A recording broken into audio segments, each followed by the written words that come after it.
क्या कर रहा हूं मैं? दर्पण में देख रहा हूं। आप लोग भी प्रतिदिन देखते होंगे, परंतु प्रतिदिन अपना मुख देखने के बाद भी उस पर लिखी एक बड़ी सीख देखना भूल जाते हैं। अब आप कहेंगे कैसी सीख? तो जाइए, एक बार फिर से दर्पण के सामने जाइए और मुख खोलकर देखिए, क्या दिखेगा? दंत पंक्ति और जीभा, है ना? अब विचार कीजिए, दंत जन्म के पश्चात आते, एक नहीं 2 बार आते, परंतु मृत्यु से पूर्व नष्ट हो जाते हैं। और जीभा जन्म पहले से होती है, परंतु मनुष्य के मृत्यु के पश्चात भी उसके अस्तित्व में रहती है ना? आश्चर्य की बात। दंत कठोर होते हैं, जीभा कोमल, परंतु फिर भी दंत नष्ट हो जाते हैं, जीभा नहीं होती। यही रहस्य है कि हठी और कठोर लोग शीघ्र नष्ट होते हैं और कोमल लचीले आवश्यकता के अनुसार स्वयं में परिवर्तन ला सकने में सक्षम लोगों का ही अस्तित्व रहता है। अर्थात परिस्थितियों के अनुसार स्वयं को लचीला बनाना सीखिए और आपका जीवन सरल हो जाएगा। संबंध एक सहारा होता है जीवन का, और संबंधी वो होते हैं जिनसे आवश्यकता पड़ने पर सहायता मांगी जा सके, जिन पर विश्वास किया जा सके कि बुरे समय में वो हमारे काम आएंगे। कभी ऐसा भी हुआ होगा कि आपके पास कोई सहायता मांगने आया, या ऐसा भी हो सकता है कि आप किसी के पास सहायता मांगने गए हैं, परंतु प्रश्न ये उठता है कि क्या केवल किसी के मंतव्य में उसकी सहायता इसीलिए कर देनी चाहिए क्योंकि वो आपका संबंधी है? अब आप कहेंगे कि ये कैसा प्रश्न हुआ? तनिक सोचिए, एक अस्त्र बनाने वाला जब अस्त्र बनाता है तो ये अस्त्र किसको देना है उसका अधिकार उसी के पास होता है। वो चाहे तो ये अस्त्र किसी को भी दे सकता है, वो एक सैनिक को भी दे सकता है या एक डाकू को भी, और यही अस्त्र 2 भिन्न कार्य कर सकती है। यदि डाकू के हाथों में आ गई तो उसका भय दिखाकर वो लोगों को लूटेगा, निरपराधों का रक्त बहाएगा। सहायता करने वाले की भी अवस्था ऐसी ही होती है। इसलिए किसी की सहायता करने से पूर्व ये विचार कर लेना आवश्यक है कि किसे क्या, कब और कितनी सहायता देनी चाहिए कि उसका दुरुपयोग ना हो। यदि आपकी सहायता से कोई अधर्म हुआ तो उसके उत्तरदायी आप ही होंगे। जीवन में कई बार ऐसे अवसर आते हैं कि आप लोगों से मिलने जाते हैं और उनसे कुछ आकांक्षाएं भी रखते हैं, और कई बार जीवन में ऐसे अवसर भी आते हैं कि लोग आपसे मिलने आते हैं। इसलिए अतिथियों का सम्मान करने से पूर्व सदा कुछ बातों को स्मरण रखना आवश्यक होता है। यदि कोई आपके पास मिलने आता है तो उसके 3 कारण हो सकते हैं।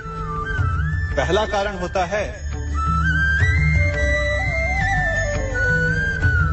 भाव, दूसरा अभाव और तीसरा प्रभाव।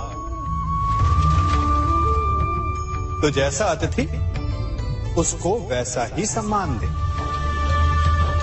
यदि आपके पास कोई भाव से आए तो उसे केवल आपका प्रेम चाहिए, आपका सानिध्य चाहिए, और यदि कोई अभाव में आया तो उसकी उतनी सहायता अवश्य करें जितना आप करने में सक्षम हो, परंतु इतनी अधिक भी ना करें कि वो उस सहायता का दुरुपयोग कर बैठे।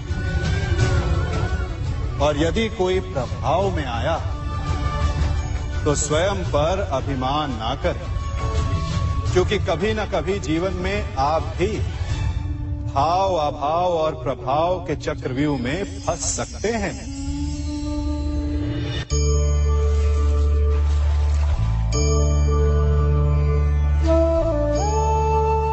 यदि जल को मुट्ठी में कसकर बांधें, तो जल कैसे अपना मार्ग बनाकर निकल जाता है? इसी धारा की भांति यही अवस्था हमारे अपनों के साथ भी होती है। अधिकतर हम जिनसे प्रेम करते हैं, हम सदा उन्हें अपने समीप रखना चाहते हैं, स्वयं से दूर नहीं होने देना चाहते।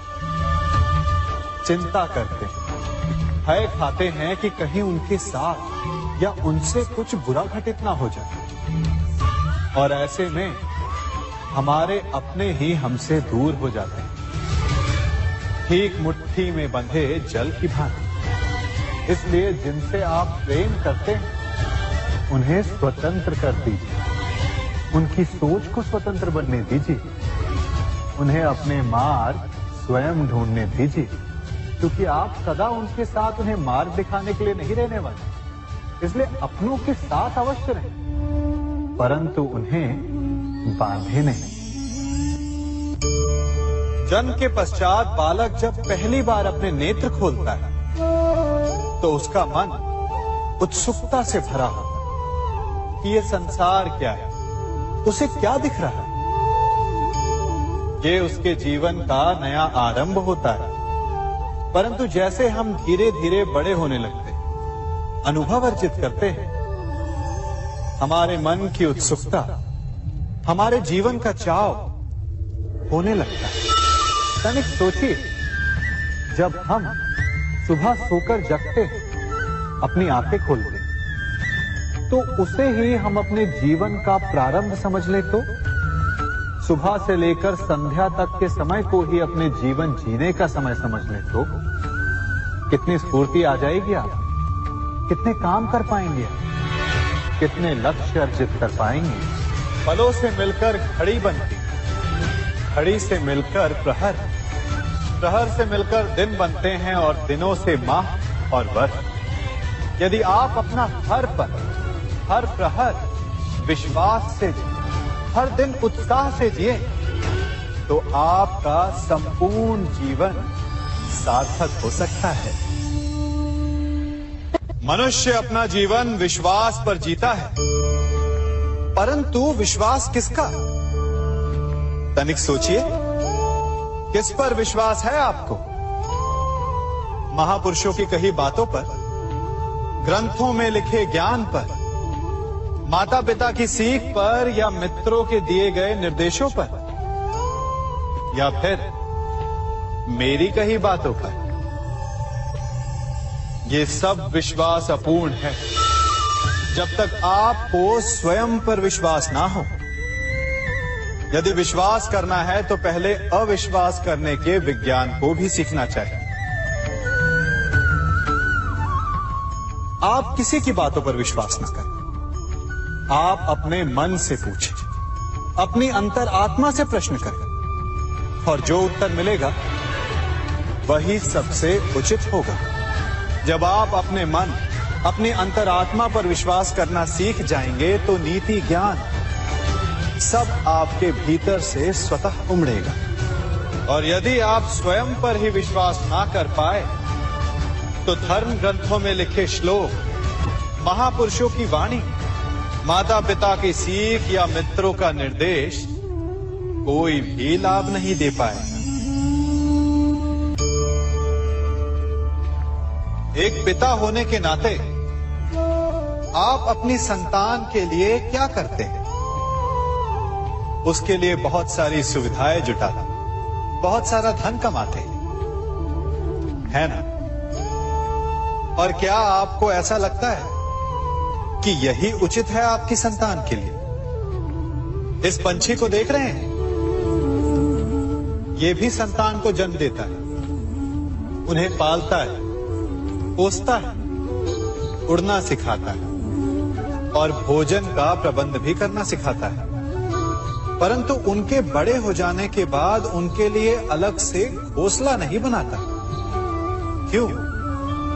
क्योंकि यदि इसने संतान को सब कुछ करके दे दिया, तो संतान क्या करेगी?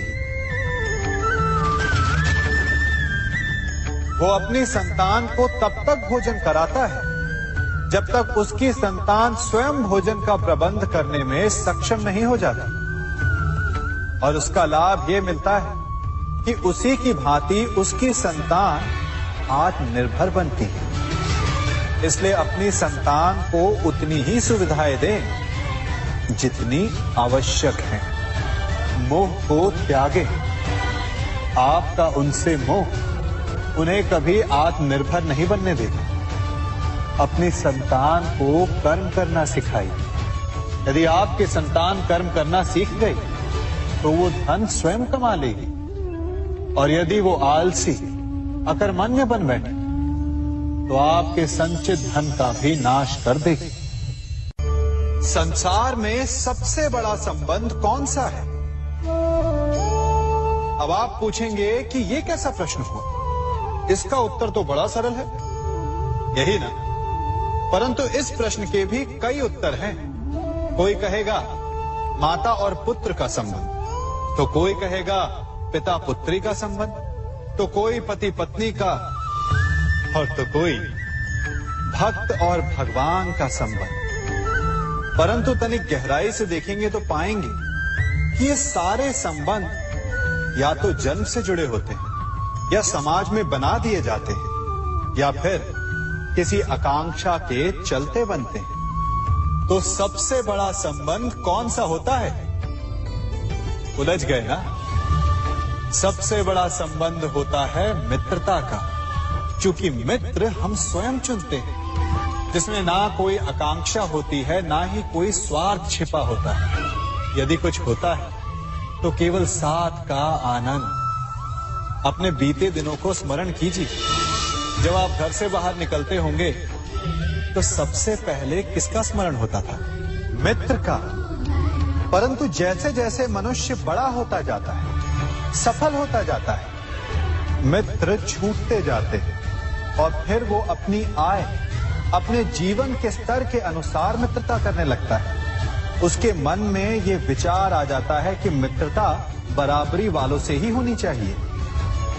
यही सोच अनुचित है, क्योंकि मित्रता बराबर वालों से नहीं होती। मित्रता हमें बराबर करती है। इसलिए नए मित्र अवश्य बनाइए, परंतु अपने पुराने मित्रों को भूलिएगा मत।